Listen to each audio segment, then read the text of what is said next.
Yo fam, what is up? Holy goodness, it's been the camera here is having a little bit of a skits out. But I'm back out at site, which is heaps of fun. Days off were good. I had the Wednesday night that I flew in. I went out to Toowoomba, hung out with Indy and her friend Rachel.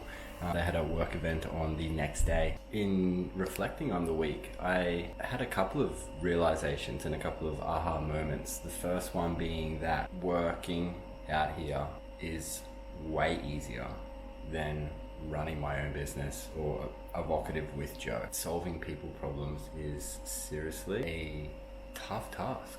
And looking after people's emotions and situations and challenges and trying to help solve them in a really authentic and impactful way is hard.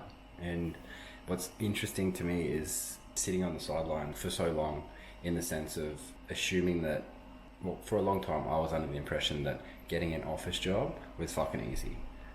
However, what I've come to learn is that it's not the case. Having an office job is actually extremely challenging as well.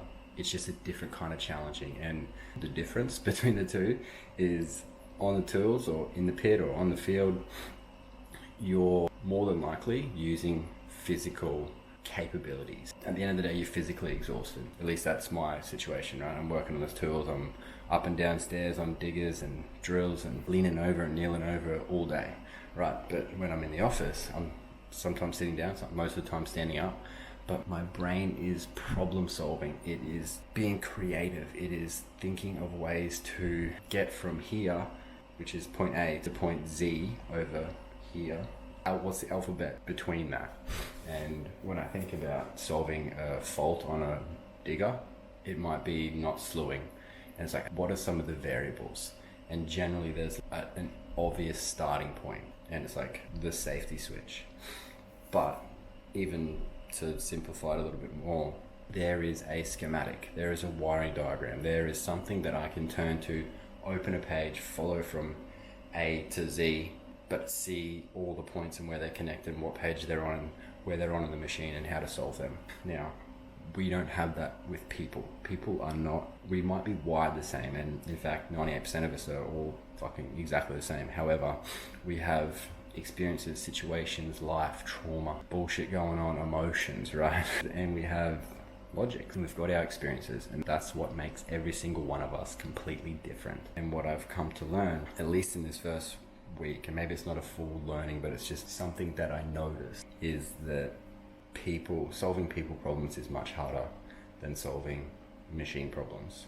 And that was something that was really cool to reflect on. The other thing that I reflected on was the fact that since being an evocative over the last couple of years and working on a number of different sites, whether it be a BHP site, a Glencore site, what we've come to, at least for myself, I used to think on the tools that superintendents, managers, SSE, those kind of upper management were scary. They were bad people. They were out to get us.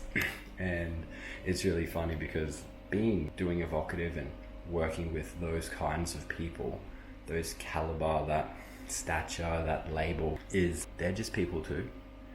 And there's a superintendent out here that I'm really keen to go and introduce myself to, because back when I was on tools previously, I wouldn't have done that, because I would have gone, no friggin' way. That's like, they're the big scary people, only supervisors talk to them, they're out to get us. But at the end of the day, they're just people, and they're doing a job too. And they're sitting up there using their brain, not their physical energy as much as you and I out in the field, but they're using their brain. They're solving people problems, they're solving strategy issues, they're solving bigger issues, and therefore that's why they get paid more for that. But it was really cool just to recognize that, I used to have this fear of management and upper management, and since doing evocative, I've come to realize that they're just people too, and they're just a part of this big machine, and they're part of an organization, and they're looking at problems and challenges different to you and I on the ground. And so that was really cool. One thing I have struggled with though over the last, 2 weeks is my drive to train, to do my physical exercise. Although I just finished a pretty good 7K run out here, and I want to put some little goals in place for while I'm out here. I have certainly found the urge to just chill. And maybe that's part of, I've been training flat out for the last 9 months, and my body is just like, it's one time to relax a little bit. But also thinking through that lens of, is it because of the hours that I'm doing out here? And the next couple of weeks are certainly going to pay a really interesting picture on that. So stay tuned. I'm really excited for this next couple of weeks out here. And if you've got any questions, any things that you'd like to share, any questions you have for me that you'd like me to consider or think about, I'd love to hear from you. Write them in the comments, leave them on the page, send me a DM, let me know, and let's try and understand this whole mining and mental fitness challenge that we're faced with out here. I'm back to it tomorrow, and I'll keep you updated. Peace.